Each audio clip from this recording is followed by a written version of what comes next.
Coming up, a Lakeside family shares their experience after being hit by a tornado. Lakeside students participate in the PGA Junior Golf League. Football and soccer highlights and a preview of the new season. The Loop starts now.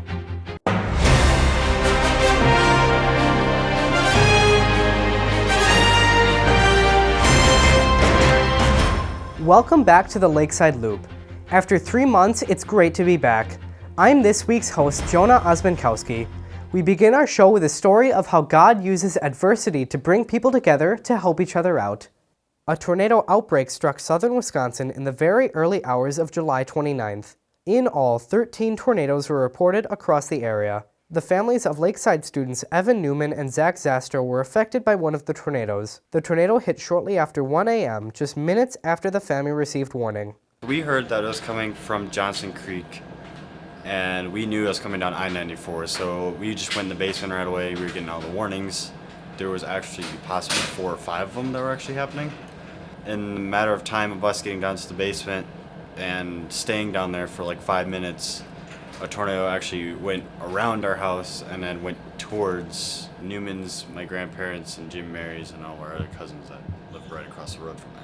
The only warnings that we had were our phones went off in a matter of 3 minutes. Our lights flickered in our basement, and our house got hit by a tornado. The tornado, with winds of 105 miles an hour, ripped off one home's roof and lifted another off its foundation. That home was being held by a single beam under the garage.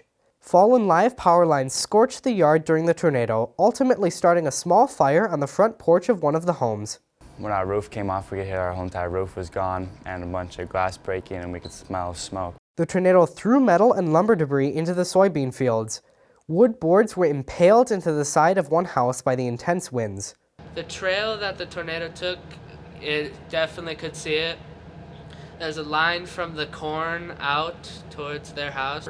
And the entire road had to be cleared off from the barn and the silo being fallen over. Half the silo, first when I saw that was down, there was something on the news that showed one of their houses, and it's just one. It was the garage, and it just had one step there, and the car was still in it, and it was just the side of the garage was all gone. 5 generations of Zastros have lived on the farmstead. The barn, a family landmark built by the Zastros' grandparents in 1864, was leveled by the tornado. The family says with all the people coming together to help, soon you'll never know a tornado came through.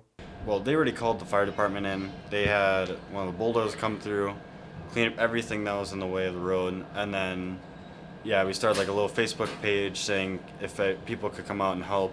Zach put out for the football team that they needed help clearing the farm and clearing out their area, and I came a little bit after that. And we actually had over 200 people come out and actually help us cleaning up. We are very thankful that this tragedy actually didn't become worse than what we actually suspected it to be, and I'm just happy that everyone's just alive and healthy. Paul Zastro wasn't able to get into the basement. He said he sat in a chair and said his prayers. After the storm was through, he had a tree through his sunroom, but he knew the good Lord had blessed him. As the family looked at the damage, they knew God had spared them, and he still has a plan for them. My mom actually did pray for us that night, and during that, it was about a half hour actually before we got hit by a tornado that we did pray, so definitely did believe that it was helpful. A Save the Zastro Farmstead GoFundMe page has been set up to help the families. Its goal is to raise $150,000 to rebuild the farmstead, as insurance will not cover all of the damage. It has already received $50,000 in donations. Any and all support is greatly appreciated. The Warrior Club, formerly called the Booster Club, hosted a brat sale at Glenn's Market in Watertown on Saturday, August 21st. We're doing the brat stand today for Lakeside Warrior Club. It supports all our sports for Lakeside. We love the school, the mission of it, the support the kids get in growing up and becoming fine young men and women, and just want to be a part of it. Yep, and our kids both played sports, so it's a good cause. We like to support more Lakeside because our daughter and granddaughter went to Lakeside. It's a good organization, nothing finer. The funds raised through the brat sale and the summer golf outing will be used for uniforms, the locker room renovations, and other athletic projects. Thank you to all the volunteers and supporters of Lakeside. Lakeside students Will Pop and Brandon Kreutz participated in the Professional Golf Association Junior Golf League this summer. We spoke with senior Will Pop about his experience. This summer, junior Brandon Kreutz and I, we participated in a PGA Junior Golf League at Pleasant View Golf Course, and we competed in a bunch of different matches this summer. And our team of 6 actually did well enough to qualify for the state competition. And this past week, we participated in that and ended up winning. So our team of 6 is going to go down to Purdue University down in Indiana and compete in the sectionals tournament. My best shot was probably a 40-foot birdie putt that I ended up sinking. In the end, though, it was just about having fun, and I'm just happy to make it to the next step. All right. Good job, Will. Congratulations and God's blessings in Purdue.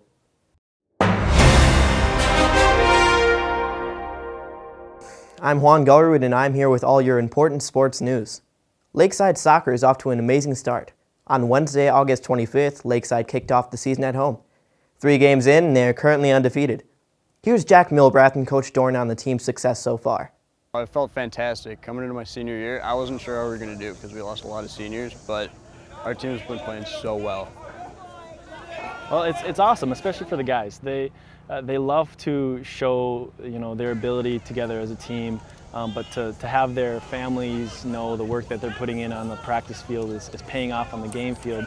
To have their families know that, to have their friends that decide to come out and watch it, and here we're doing a little better, so more of them might come out and watch it now.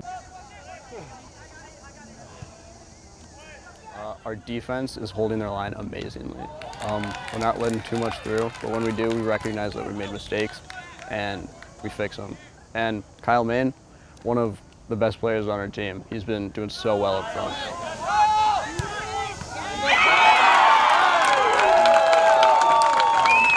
One of the biggest strengths is that a lot of these guys have been on the team since their sophomore and freshman year.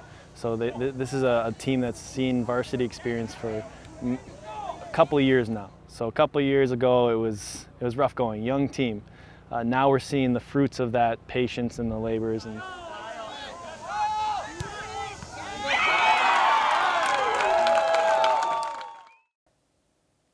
Football kicked off the season with some strong matchups. The Loop caught up with Jamison Schmidt and Coach Osmus on the start to the season, and finally having more fans back in the stands. Lake Country Lutheran was a tough team. They had experience, they had a great quarterback. This is his 3rd year starting. He's already played in a state championship. He's just had moving pieces around him, but I mean, they're always solid. I think it's great that we played them before we started our conference season to have a nice, tough opponent.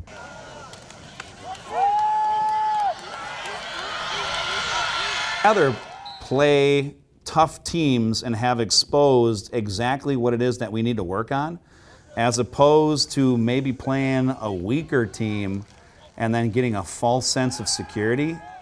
You really are exposed to what it is that you absolutely have to work on when you're playing against tough competition. Oh, it's amazing to be back on the football field. It's amazing to have fans in the stands and crowd and student sections cheering you on. It's awesome. Specifically for me, I have 2 earphones on both sides during a Friday night, so I don't hear the crowd as much as other coaches might. But there are times during the game where I take my headset off and I do get the chance to hear the kids making their cheers. We got spirit, we got, all that kind of stuff, or maybe even they're across the way, you hear them going a little battle, or we can't hear you. So it's nice to listen to that. It's nice to see the kids finally getting back into it again. It's nice to have them here. It's nice looking back and see even a full crowd of fans, But I just love it when the kids get all jacked up about the game, because it's all about the high school experience. When the kids are there, they're having fun. That's awesome to see. Cross country is also underway with a time trial last Saturday under their belt. Practices have been going very well, according to the coaches and student athletes. Their next meet is this Saturday at Lodi, and I'm sure that the team would be very glad if you could make it there. And that's all we have for sports today.